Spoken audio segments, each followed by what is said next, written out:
नमस्कार, तुमच्या सर्वांचे खूप खूप अगदी मनापासून स्वागत आहे अन्नपूर्णा होम कुकिंगला।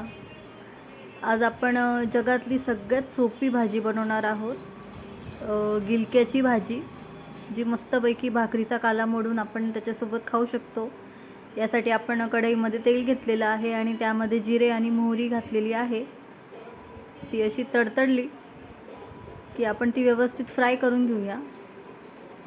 गिलक्याची रश्श्यावाली भाजी जी आहे खूप अप्रतिम लागते, सहसा काला मोडून तर एकदम चविष्ट लागते।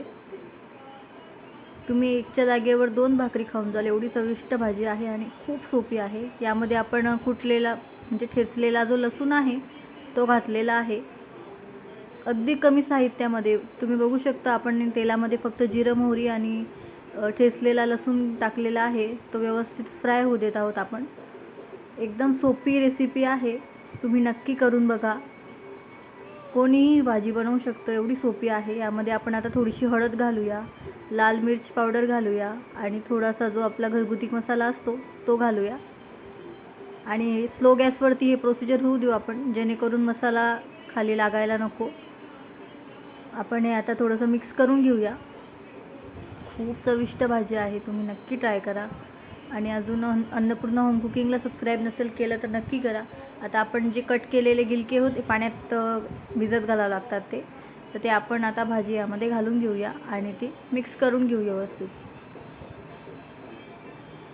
खूप छान सुगंध येत आहे फोडणीचा, लसणाचा जो फ्लेवर आहे, जो टेस्ट आहे तो या भाजीमध्ये एकदम भन्नाट लागतो।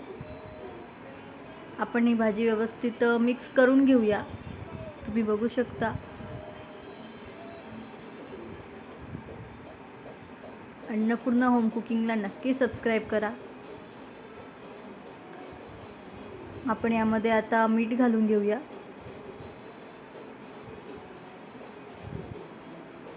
तुम्ही अशी कोरडी भाजी पण करू शकता, पण आज मी रस्सा भाजी करत आहे।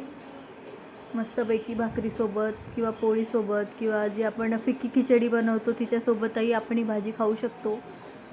वरण भाताबरोबर तोंडी लावायला खाऊ शकतो। यामध्ये आपण आता पाणी घालून घेतलेलं आहे। तुम्हाला जेवढं पाणी पाहिजे आहे, जेवढा रस्सा पाहिजे आहे किंवा जेवढे मेंबर आहेत तुमच्याकडे त्या हिशोबाने तुम्ही पाणी घालून घ्या। यामध्ये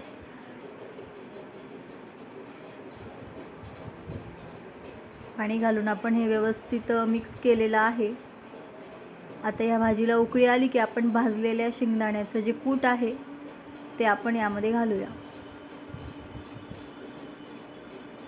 आणि हे मिक्स करून घेऊया। तुम्ही बघू शकता, अगदी कमी साहित्यामध्ये एकदम चविष्ट आणि एकदम सोप्या पद्धतीची भाजी आज तयार होणार आहे आणि ही भाजी जवळजवळ फक्त मोजून 10-1 मिनिटामध्ये होते। तुम्ही ही भाजी अशी खाऊ शकता, पण मी यामध्ये थोडीशी मुगाची डाळ आहे भिजू घातलेली, ती घालणार आहे। ती ऑप्शनल आहे, तुम्ही नाही घातली तरी काही अडचण नाही। अशी ही भाजी तुम्ही खाऊ शकता, पण मी थोडीशी मुगाची डाळ जी आहे ती यामध्ये घालणार आहे। ती मी 10-15 मिनटं आधी भिजवून घातलेली होती। तुम्ही बघू शकता, अगदी थोडीशी किंचित आपण 2-3 चमचे यामध्ये घालायची आहे, जेणेकरून मुगाची डाळीची जी टेस्ट आहे ती या भाजीमध्ये उतरेल आणि ही भाजी एकदम चविष्ट लागेल। अन्नपूर्णा होम कुकिंगला नक्की सबस्क्राईब करा। धन्यवाद।